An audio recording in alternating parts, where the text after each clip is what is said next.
Congratulations to us. We don't even have to do anything to get our own Aether Vials. Who needs to pay the 20 ticks and put it in your deck when you can just have your opponent's Aether Vials? Alright, yeah, I think we're not doing anything at our own turn. That's for chumps. That's for people who like to play normal Magic, but we're playing instant speed Magic here. We don't need that. Draw go is the life that I live. Hello and welcome, you guys. We are back here for round 2 with Kiki yet again, a deck that is near and dear to my heart. And we managed to get round 1 against our Amulet opponent, what I would consider to be a good matchup for Kiki, and of course, it very much illustrated why that would be the case. And here we are for the next match. So let's jump straight into the games and see what we can do this match. If you're interested in a deck tech, then I suggest you go ahead and check out round 1, because that's where I went into detail about the card choices and what has changed. I will not be going over that here. See you soon. Got our match already. Love it when the pairings happen fast. Alright, on the play. Hey, they're waiting for us. That's good news. We're on the play. Alright. We got our classic Kiki hand with all 3 drops. We do have our 2-mana Shark Typhoon to cycle. Archmage's Charm is pretty good in this deck as well.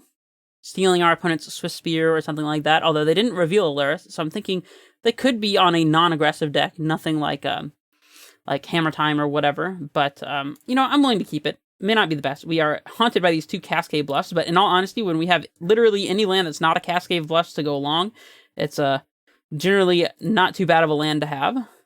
Turn 1 Vial, okay, well, remember when I said Archmage's Charm was looking pretty good? Let's go to their Instep, get our tapped Steam Vents, playing around Leona and Arbiter, as we should here. Island, alright, we can play that one and conceal a little bit the fact that we are playing Kiki in our deck. Our opponent doesn't need to know that. Of course, what I mean by that is playing a Cascade Bluffs pretty much screams to your opponent that you are playing Kiki Jiki in your blue-red deck. Otherwise, there's no real reason to be playing this land. So,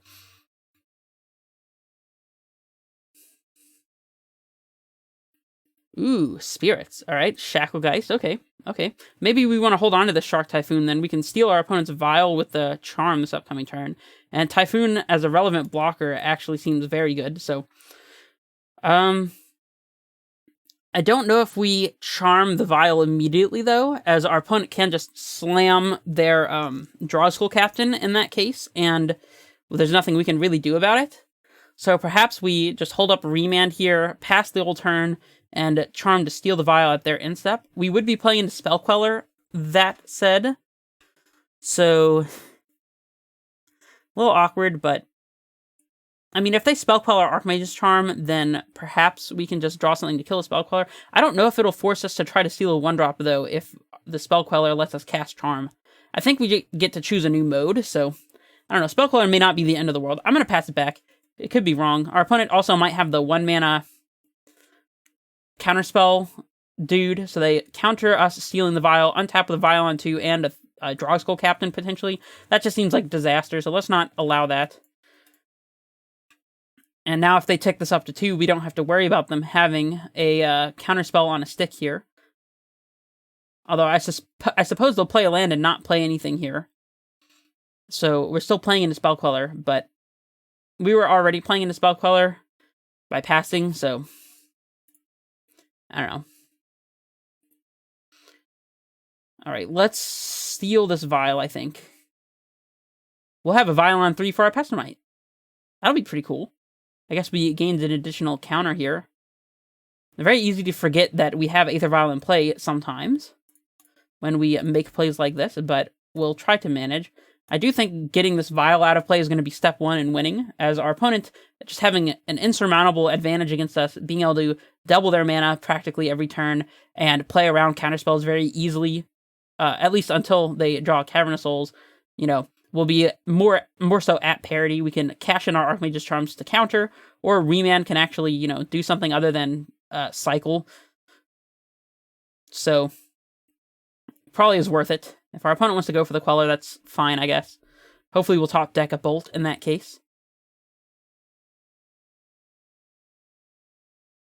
Shacklegeist, by the way, ability to tap a creature they don't control, which could be quite problematic in that We might not be able to combo with the Shacklegeists in play. That's something to keep note of. And we have our own vial. Congratulations to us. We don't even have to do anything to get our own Aether Vials. Who needs to pay the 20 ticks and put it in your deck when you can just have your opponent's Aether Vials? We'll take this up. Opt is not too bad. And yeah, we'll pass it back. This is looking much better for us now that we have Vial in play. They can't just play at instant speed here. They're going to have to start casting stuff during their own turn. Sailor is fine. We could steal that too and start drawing additional cards with the Sailor ability. Is that too much? That might be too much.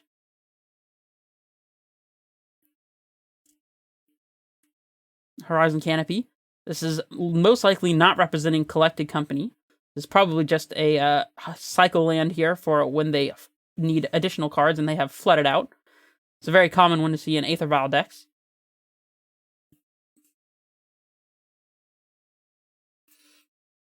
Mausoleum Wanderer. That one is kind of annoying. But it's fine. We need to be careful about this remand, because we want to cash this in while that's a good target. While it has a good target, is what I was going to say. Yeah, I think that we just go ahead and do the remand thing. Nothing better than remanding a 3-drop. Of course, now we have another remand. That's interesting. We can Pestermite off the Vial and untap and cast Archmage's Charm. Seems like it could be good. We could steal their Wanderer. They'll just counter it. But we could steal their Wanderer and threaten to trade with their Sailor, especially if they've F6'd here. I don't think we're at the point of wanting to trade our Pestermite for one of their creatures just yet. Thinking probably not. It also might be way better to draw 2 cards off of this Charm. That said, it's going to be difficult to cast the Charm with our opponent's Wanderer in play. I suppose we get to untap and have 1 mana up, though. We know one of their cards is the 3-drop, so maybe we don't need to worry too much about them triggering Wanderer here. That said, it might be better to force their mode on the Wanderer right now with this Archmage's Charm, so I think we go for it. Use our mana while we can, as our opponent is playing a tempo deck, so exposing the Pestermite's not something that particularly... Oh, no, I untapped the Vial. That was not the right target. Oh, well. I guess I should have stopped talking and just done what I planned to do. Now we'll opt, and we'll float an extra blue off of this Cascade Bluffs in case we find an opt on top. If we find a bolt, so be it. That is the downside of playing Cascade Bluffs, of course. Valakut Awakening. I don't know. We can just keep that and play it as a land, or we could put it on the bottom and try to draw something else.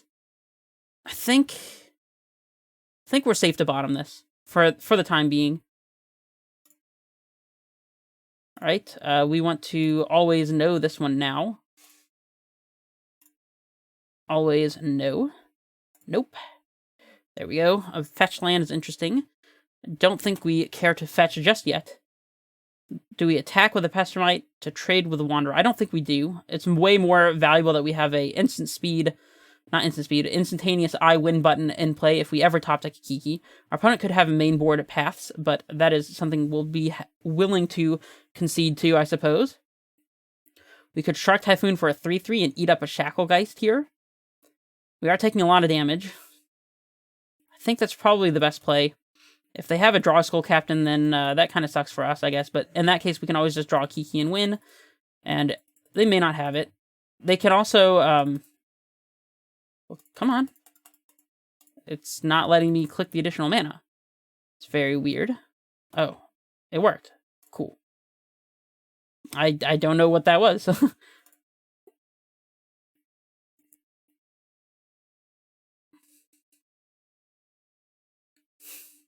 This does give our opponent the ability to use their 3-drop on our Pestermite. They might hit the Vial instead, though. Oh, and we have another Pestermite anyway, so we don't mind that. And let's not trade our Pestermite before we know what they're going to do with their 3-drop here. We'd rather be able to get a 3/3 out of the deal when we kill their Skyclave Apparition than a 1/1, of course. So they do hit the Pestermite. We can let these resolve, I do believe. And now the question is, do we throw this Pestermite into play?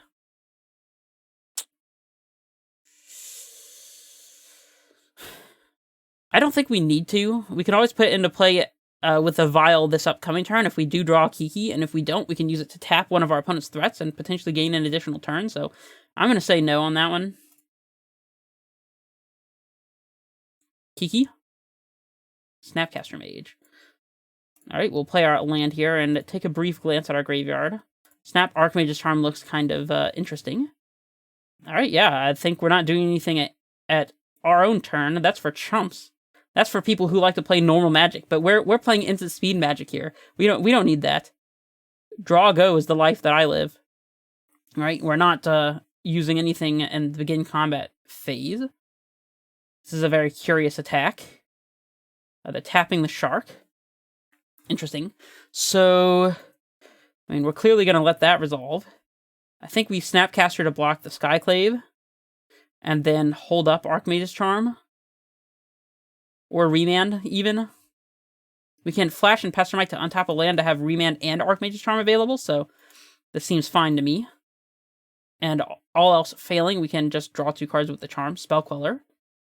Alright. Do we want to charm that? I think we want to remand that for sure. Actually.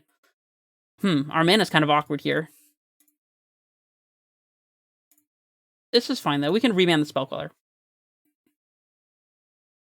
Good to know that they have a Spell Queller, in fact. Kiki off the top basically just wins. So Kiki. If our opponent had a path, they would have to immediately throw it at our Pestermite once we target their canopy with the whole Aether Vial putting this into play thing. Failing that, we'll just untap a land and Archmage's Charm to draw 2 cards. It's probably better than just casting Opt, I would imagine. That said, if we did Opt, then we would be able to freely tap our opponent's canopy so we don't have to worry about path. That said, I don't think the difference between them having a canopy up during our turn or at their turn right here, I don't think that is significantly different at all. So I'm not going to worry about that. Let's target the... I guess they can counter Archmage's Charm with the Wanderer, though. Alright. That convinces me to hit the Opt here. Alright, let's block. We can always yield the Exit ability from the Skyclave. And yeah, let's Opt, I think. Got a fetch here, of course, because of our beautiful Cascade bluffs. Do we want to put an Archmage's Charm on top? I don't think so. I don't think so. And again, we're going to do that thing where we float an additional blue in case we opt into an Opt. Island, definitely not. Cryptic Command. It's an interesting one. Alright, yeah, let's untap. Kiki. Kiki off the top, let's go. An Opt, you say. Alright. Do we opt into a Kiki here? I don't know how that negatively impacts us, since we will still be holding up Remand plus Archmage's Charm. I think we can Opt. Bottom the land. Valcut Awakening. I think we're going to play that one as a land, actually. Sure. Alright, do we clock? I think that we clock with this one since they can't block their flyers anyway, so might as well clock for 3, I would say.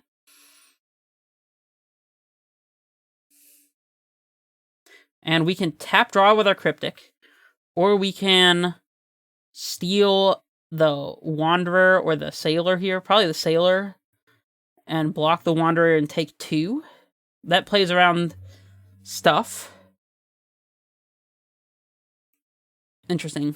And we can also flash and Pestermite to block if we absolutely had to, like to tap the Shacklegeist. I think I'm cool playing our Archmage's Charm to steal here immediately. Let's take the Sailor. Oh, it's going to be tapped, so we actually can't block the Wanderer. So that was a little premature, but that's okay. Pass it back. Now we'll probably just be tapping the Shacklegeist with our Pestermite before they attack. No big deal. They draw a card, that's fine. If they play something we need to remand, we can untap our land with Pestermite and remand Selfless Spirit. Is that one that we want to remand? I think that it is. Are we okay with trading remand for a Mausoleum Wanderer? I think we are. Remand. Our opponent concedes to the remand. Okay. You know what? I won't question it. I should have looked to see if we were going to draw the Kiki. Oh well. Alright, so in this matchup, we are going to want Mystical Disputes as a way to combat our opponent's threats early on in the game. Anger of the Gods. Mystical Dispute being better than our other 2-mana counter magic, by the way. Explosives, for sure. And I think that's about it. We can side out our remands. We can side out a Cryptic, although Tap Draw is a pretty powerful mode, I would think. But maybe trimming one Cryptic is fine, as our opponent will likely have disputes of their own.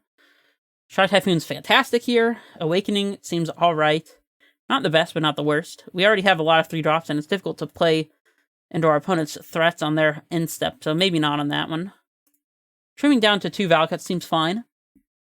Anything else? Anything else? No, this looks good to me. Alright, we're ready to play the tempo game here. Of course, Kiki being a little bit of a tempo deck itself. And yeah, this hand looks phenomenal, so we'll keep. Hopefully our opponent doesn't lead on turn 1 Cavern or Vial, but even if they do, they'll probably play a 2-drop into our Mystical Dispute, so should be good there. That's a Vial, okay. Kiki is actually a really good one to have already this early. I guess we shock Steam Vents, as we know that we're going to be casting Opt anyways. If we don't cash in one of these 2 spells right here.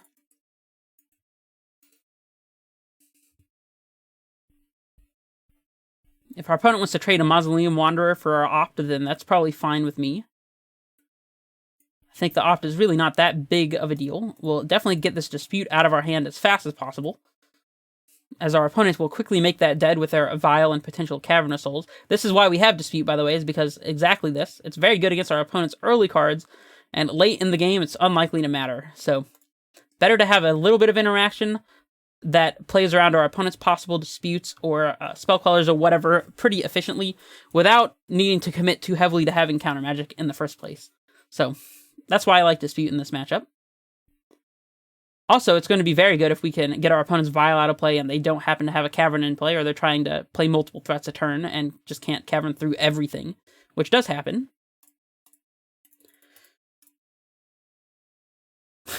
Our opponent does not like the fact that we cast this Mystical Dispute, I can tell, because they're pausing. I suppose they're trying to decide whether they trade a Mausoleum Wanderer with our Mystical Dispute or not, which, admittedly, to me, that's still a win, so I'm 100% A-okay with that trade, too. Shacklegeist is pretty annoying, as it's twice as much of a clock, and has an effect that affects our Kiki combo, of course, but... Is Blue-White Spirits a thing now? I hadn't heard anything from Spirits for a very long time, and then the last league we played with Kiki, we played against Blue-White Spirits in the last match, and here we are playing against Spirits again, which is interesting. I like playing against Spirits with Kiki decks in particular. Against control decks, Spirits is kind of a difficult matchup to navigate, so I don't particularly like playing with a control deck against Spirits because it's very difficult, and you rely very heavily on counter magic generally. At least I do when I'm playing control decks, because counter magic is just too good. But with Kiki, you have Lightning Bolt for interaction, and you have a combo to end the game whenever you feel comfortable with doing so. It's not something you really have in decks like Esper, for example, so definitely a much more comfortable matchup here on Kiki, I would think.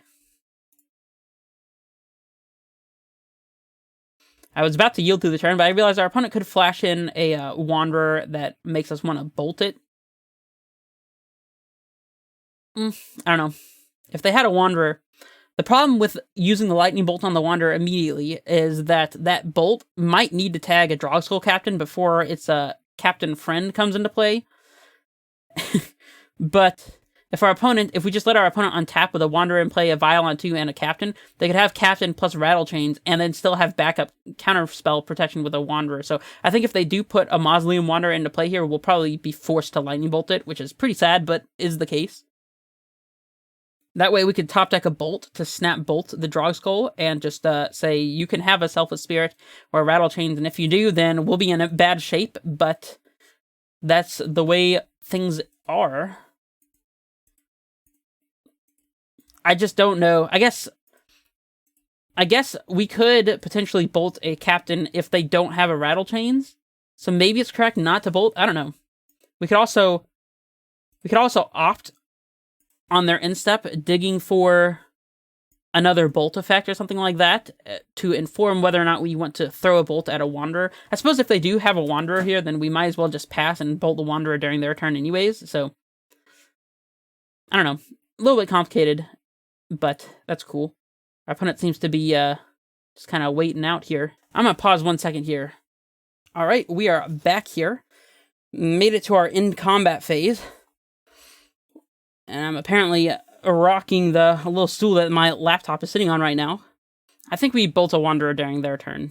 Let's say that we did have a mystical dispute. We would Bolt the Wanderer, it would die because they'd either sacrifice it and we wouldn't pay, or the Bolt would just resolve. And then we'd be able to have 1 mana to dispute a Drogskull, so I think passing here is probably safe. Our opponent might not even have it. Probably the draw cards one. Yep, Spectral Sailor.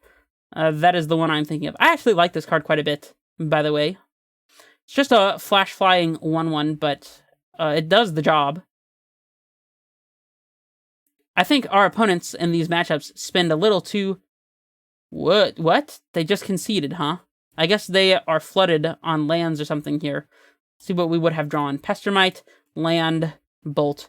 Yeah, I mean, with the way our hand was shaping up, I think there's no way we would have lost this game. Double Bolt to protect ourselves, Pestermite into Kiki to end the game, and we even have Valakut Awakening as the 5th land drop here. We could just play this one out and then untap and play Kiki, so... A little unfortunate that our opponent left there, but, you know, sometimes that happens on MTGO. That's also the reason why I play leagues instead of, like, you know, 2-player queues or whatever, or even just games for fun, is because things like that happen a little less often in leagues, but sometimes it does happen. So anyways, we will celebrate our current 2-0 lead with Kiki. I hope that you guys enjoyed this match. I certainly did, and I cannot wait to play match 3. Also, one thing is occurring to me.